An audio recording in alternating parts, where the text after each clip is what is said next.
L'Assemblée nationale a tenu sous l'autorité de son président Isidore Vouba la plénière relative au débat d'orientation budgétaire pour la période 2020-2022.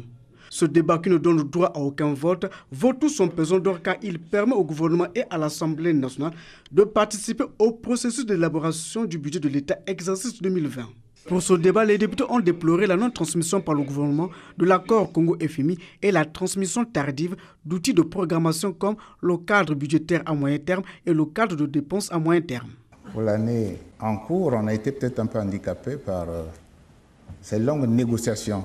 Il fallait boucler avec l'accord, par exemple, pour savoir le niveau de la dette qu'on mettrait dans l'accord. Comment le faire quand nous n'avons pas la bonne maîtrise, surtout de la dette intérieure. La discipline, c'est bien sûr respecter le budget, le gérer. Lorsqu'il est adopté, on respecte les lignes budgétaires. En 2022, la production pétrolière serait de 140 millions de barils contre 132 millions de barils en 2019 et la croissance nationale serait de 1,6% contre 5,2% en 2019. Plusieurs recommandations ont été formulées au gouvernement par l'Assemblée nationale et le président de cette chambre législative insiste sur leur prise en compte.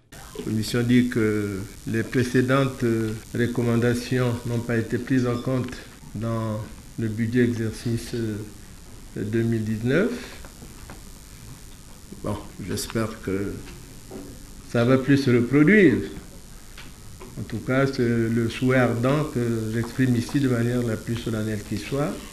En outre, l'Assemblée nationale a adopté les lois relatives à la cybersécurité, la cybercriminalité sur les transactions numériques et l'accord sur les Sungui 2.